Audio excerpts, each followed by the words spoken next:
A lot of you are dreaming already, which is fabulous. So as you're thinking about that, I'm pleased to welcome to the stage joining me here, Peter Malazzi, Principal Value Consultant with StaffBase, who's going to be moderating this session.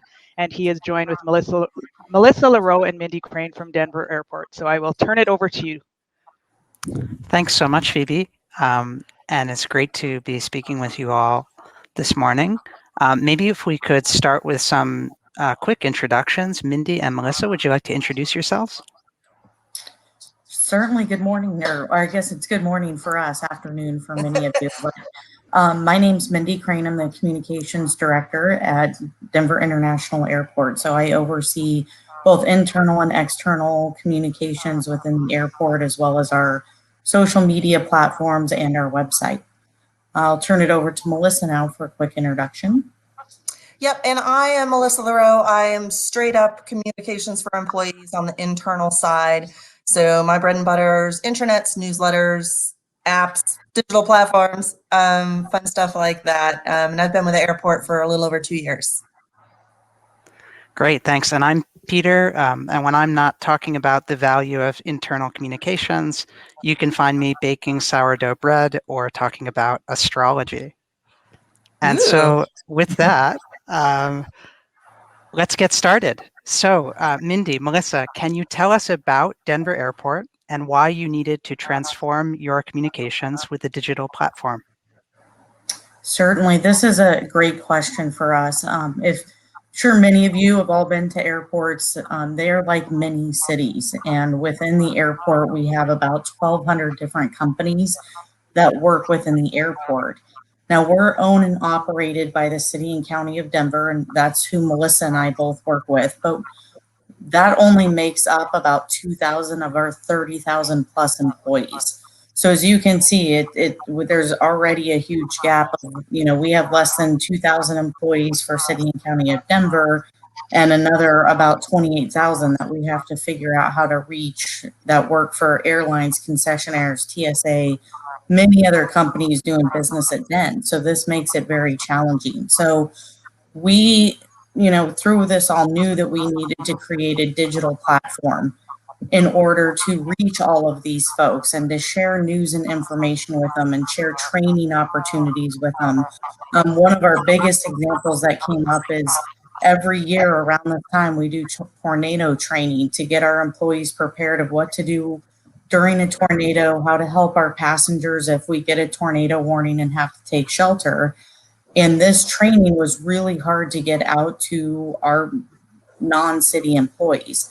So we were able to, this is really how the app the employee app formed. And we're like, we've got to have that digital platform to kind of reach our frontline employees, because we were really relying on, our top-down communication within the airport is very difficult, as you can see, trying to talk to different companies and to reach different people. And so that's why we really kind of had to expand our communication platforms and eventually launched an employee app to be able to reach all of these different employees. So in addition to reaching communication and sharing news and information, it also helps us build a community and make people feel like they're part of Den. And that's really another goal of what we wanted to accomplish. And I feel like our digital platform is doing just that. Thanks, Mindy. And Melissa, would you like to weigh in as well or add anything, any context? Yeah, I think she really covered it. It's just such a unique place to work with an employee structure and an infrastructure of communications that is challenging. So it's been wonderful experiencing COVID in such a communication infrastructure, and I know we'll talk about that coming up. So no, I think Mindy nailed it. Okay, and then maybe one just for me. I happen to know a bit about the unique flavor of the Denver culture, but maybe for those who haven't heard about all of the wonderful weirdness emanating from the Denver International Airport, maybe you can share just a little bit of the legend behind what makes it such a quirky, special place. Yes, so we actually have many, many conspiracy theories surrounding the airport. Anything from that we have aliens living in our tunnels underground, which are actually just used for to transport luggage to and from the aircraft to the terminal, and getting food to concessionaires and everything. But that is one of our big conspiracy theories, and that we are part of the Illuminati. There are, I think, at least probably 8 or 10 different conspiracy theories, and we actually like to have fun with that. And really kind of, you'll see right now we have a lot of construction going on in the airport, and a lot of our signage is built around those conspiracy theories. So we like to have fun with it and kind of, in a way, make fun of ourselves, because people think that that's really what is happening at the airport, and it's far from the truth. But it's fun to play around with that and make people believe it still. Thanks, Mindy. Cool. Yeah, and I think some of those pictures, just to add in, some of those pictures that you're looking at there, we really do have a personality. Denver does a lot of really fun things, and we want that to translate into the community when they're flying through or to or from our airport. And I don't know, you can kind of see some of those pictures that are sort of outdoors, like the ice hockey. We have this beautiful plaza, and we bring people in to ice skate, and we have putt-putt in the summer, or we used to. And we really do try to connect with our community, and we have a lot of fun. The Puppy Bowl is something we do every year. So who doesn't like puppies? And we get people out to the airport for that. And we try to have a lot of fun. So I think we're always looking forward to ways to connect. Thanks. Yeah, I love these pictures, and I really love your culture. The past year has shown us how important comms is and has put digital solutions at the forefront. So we're wondering, what was your biggest challenge when implementing this platform? I'll go ahead and start on this one. I was lucky enough to work at a hospital system during H1N1 a few years back. So that was fun, and it was nice preparation for working at an airport during COVID.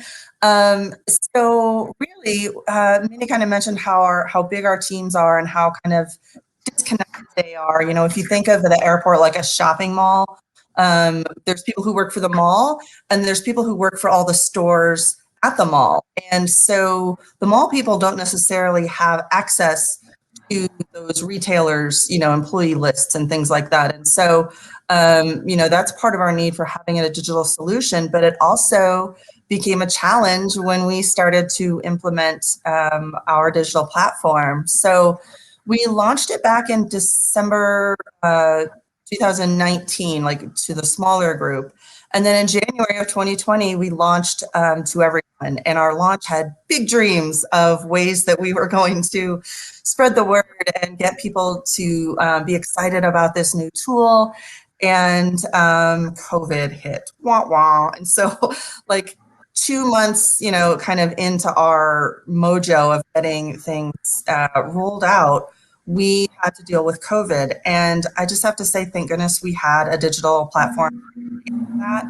I know we'll talk a little bit about more how we use it, but the challenge really, beyond all of the things of getting one of these built, put together, content on it, and people, kind of supporting it, was spreading the word. And so, we didn't have direct access to links of emails for all of the 30,000 people, because those aren't our employees. We do have a badging record system. So everybody who works at the airport has a badge, but that's kind of protected information. And so we didn't have access to use even those contact points to tell people about this. So at some of those events that we had out on the plaza that I mentioned, we would do raffles, and employees would come and we would collect their email address. And so we had a newsletter that, went to just those folks who kind of signed up each year, and it was 2,000, 3,000, maybe 4,000 at one time. And so that was really our biggest connection point. We do have some cascade of information down through station managers, but those aren't really formal lines of messaging. So our challenge really was using collateral. You see a poster there and a postcard on the other side of the postcard. It's got more information about the app. And our digital platform was kind of a word of mouth poster plan. Mimi and I were going to ride the employee shuttles and talk about the app and have people logging in and telling them all about the wonderful things they can learn and the news and the important information we have, snowstorms and, utilities go out or security has a breach. And we wanted to tell them all about it. And we thought, yeah, we're going to get all the people. Everyone's going to sign up. And COVID really limited that capability. We never rode the buses, still never been on an employee shuttle. And, so that's been tough. We have high turnover at airports.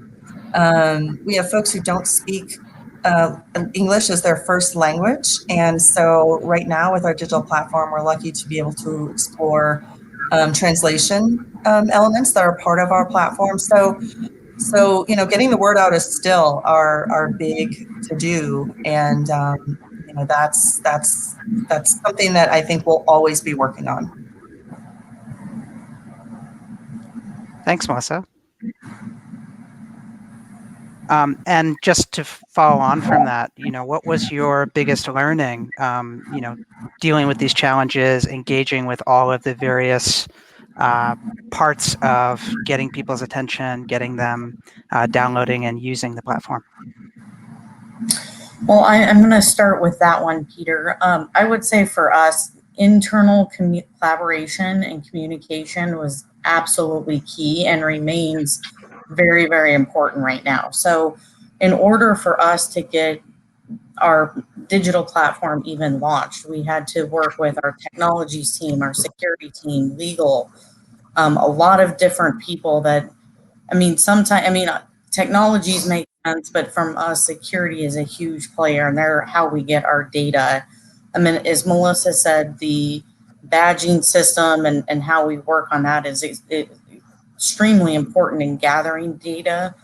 But the teams weren't always open to us using that information. And we do have email addresses. And for really up until just, this couple months ago, we weren't even able to send out email invitations. And so that took Melissa and I being extremely persistent with our internal team and still collaborating with them and saying, okay, what can we do to be able to utilize those email addresses and get permission to do that so that we can, invite employees via email, because we know that that's what we were missing, is getting people aware of the, our digital platform and knowing that they could sign up for it.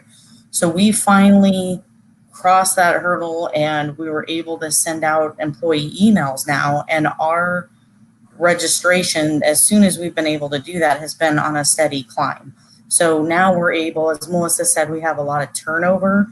So now as new employees come back on and we're slowly starting to recover from COVID, where companies are hiring more employees. So we're able to hit those employees right when they start and say, hey, don't forget to download DIN Insider. This is a great tool for you to stay informed about the airport and operations and how to get to work and pay for parking and all of these great things. And so, like I said, that collaboration has been critical for us to get to that stage. And, more than anything, we have to, maintain those relationships and make sure that we're all working together to the same goal. And then also on the internal communication side, it's working with our airlines and federal partners and concessionaires, really trying to get information out and to help those folks understand why the app or the digital platform is so important for us and for their employees. So it really is, like I said, that collaboration across all aspects to make this app successful. And then the other things that we've learned is, you've got to have a really detailed and flexible rollout plan, be creative, but also be flexible. We're still learning to this day. And, as Staff Base has been rolling out new functions and features, we're learning how to use those and go, oh, that makes sense for this use case. Or, we think that we really need to find a way, to utilize, for instance, groups on certain things and, trying to figure out how to make the most out of the digital platform. And some of that too then brings it together for not just making it about news, but bringing the tools together that everybody needs. So in this case, it's, quick links to badging to make appointments, and parking payment, so that people can do that seamlessly. And then we even have a food delivery program, which we'll talk a little bit more about later. But all of these things we've incorporated into the app, and that's what's made it successful. So kind of to sum it up, the team collaboration internally, being flexible, and also just continuing to grow and expand and make it more than just a communication tool, but make it really kind of a one-stop shop for employees. It really does seem like you have the ultimate multi-stakeholder setup there between, the different vendors, entities where it's not your own employees, the aliens and the lizard people, and so on. And they don't have email, so. They have ESP though, I guess. So I guess I just wanted to ask a follow-up, since this is like such an important dynamic for you, an ongoing structural dynamic, you might say, of stakeholder management. How do you influence people when you don't, there's not a reporting line, there's not like a power relationship? How do you go about getting people interested and on your side? I mean, that is an ongoing challenge that we have for sure. But I mean, I do think that we kind of do already have a good community base within the airport, which we, rely on kind of key people. Like at the airlines, we work with what are called the station managers, and concessionaires, we work with the owners and the managers. And so it's really trying to showcase what we can do and find those big moments. Like for us earlier this year, we had a blizzard, and we really used our digital platform to push information and communicate it. And that in itself demonstrated the importance of it. And we even talked about it when, we were having airport-wide communication collaboration calls. I would bring it up and say, hey, if you and your employees want the latest information, download Den Insider. This is going to be your tool. We're going to provide updates every couple of hours, and this is how you can use it. And I think that kind of in itself, kind of gained some credibility for our digital platform. And then, of course, I think, we continue to promote it and use fun ways, through prizes and different things that we try to engage with employees. And we all know everybody likes free stuff. And that has been a big way for us to kind of bring people into the app and get them engaged. And so that's how I see it. I want to see if Melissa has anything she would like to add. Yeah, I mean, I think, it's the age-old communicator's conundrum is how do I get to the people? And we thought about, well, where do the people go? And we know that the folks who aren't our city employees pay for parking, and they have to go renew their parking every month. And so we tapped into our parking office team and said, hey, can you help us? Every time someone comes and renews their parking, can you mention the app? And we put up signage there. And, Mindy recently worked in this pay by phone app, which we'll talk about in a minute. But, and so everybody going through that parking office was hearing about the app, and they were our partners in spreading the word. And the same for security and badging. Every employee has to renew their badge once a year. So, we connected that team and gave them a little spiel to say and some collateral, and they partnered up with us as well. So we're even extending, the reach and promotion to other teams that now in that case, those are our people, but we're hoping to get out to, some of the retailers or concessionaires, airlines, and get into their orientations and give them a couple of slides to put into their orientations. So we're hoping to extend that reach even more now that we're getting a little bit more.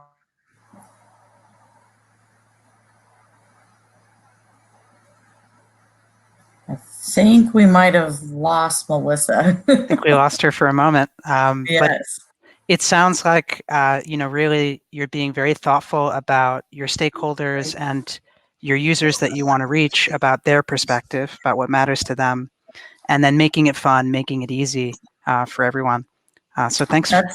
That's exactly it, Peter. And I mean, you're right. We've got to kind of tailor, messaging and outreach a little bit different for all of the groups, and we're very much doing that.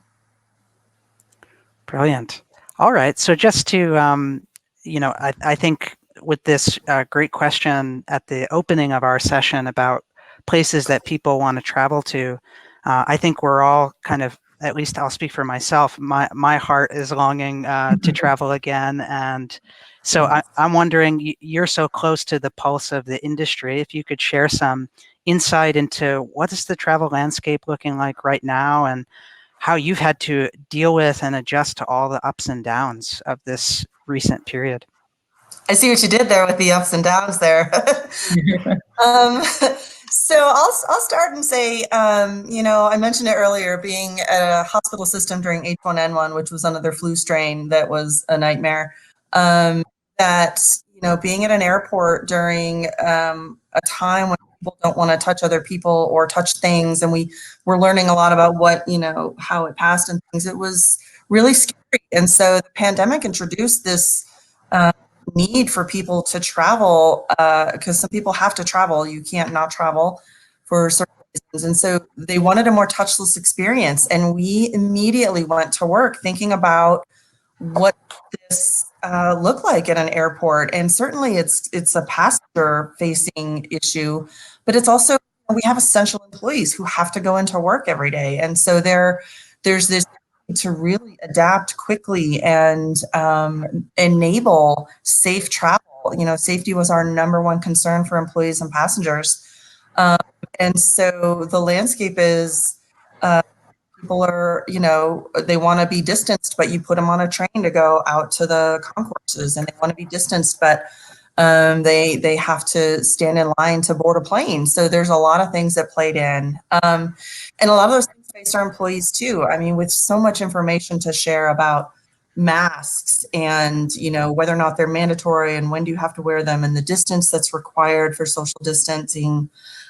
We had immediately, it was really great that our airport partnered with the city and state, and we got testing sites for COVID testing out at our airport. And later we got vaccines being able to be delivered. So we had so much information to share with everybody. Passengers, our social media side was really great. Did you lose me? No, you're coming through clear. Yeah. Oh, okay. Sorry.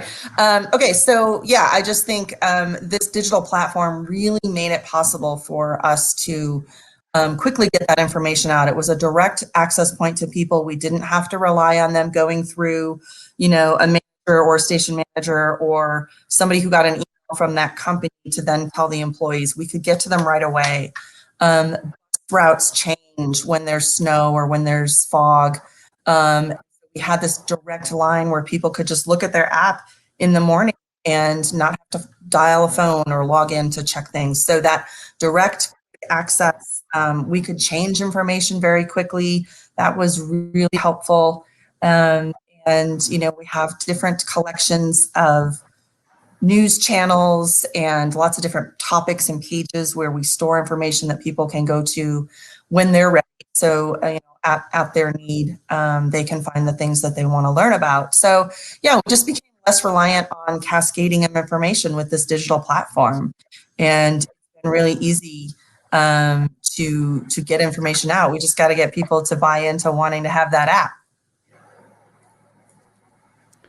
Brilliant. And maybe I'm going out on a limb here, but I'm just curious, maybe you can speculate, or maybe being in the travel industry, when you talk to your colleagues and folks that are in the industry about when you think, what's the feeling these days about when things will return to normal or to something resembling like a travel normal? I'm sure that's something everyone's curious about. Crystal ball. Peter, it's actually a question we get all of the time, and I don't think anybody's quite ready to give a prediction on it. But I will say that, already we, at least in Denver, are seeing a pretty good rebound right now. And over our spring break, we were close back, up to, 70, 80% of, our 2019 numbers. And so it is getting there. And, what's nice about Denver is we're more of a domestic hub than international, which is why we're recovering faster than most US airports. We actually are still growing with new airlines. And in fact, we just had Air France announce that they're going to start nonstop service this summer between Denver and Paris. So we're very fortunate that we are continuing to grow. And this is just, from what I know, I would say, we're going to continue this year to be down in passenger traffic, but hopefully within next year, we'll probably be closer to, back to the 80-90%, hopefully. And, within a couple of years, fully recovered. I know people are ready and anxious to travel like I am and like you are, Peter. So hopefully people will start feeling more comfortable as they get vaccinated and come out and fly and come see us in Denver. And it is beautiful there in Denver. I got the chance to go last year. It was one of the best moments of a tough year. So in honor of Earth Day, as it is indeed April 22nd today, and with many of us spending more time at home, we've had to think more about our impact, how to be sustainable. And I know at Denver, this is not just like a talking point for you, that you really believe in this and you have action behind the words.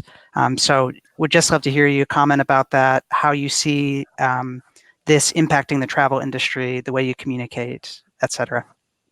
Definitely. As you said, sustainability is top of mind for us all the time, even pre-pandemic.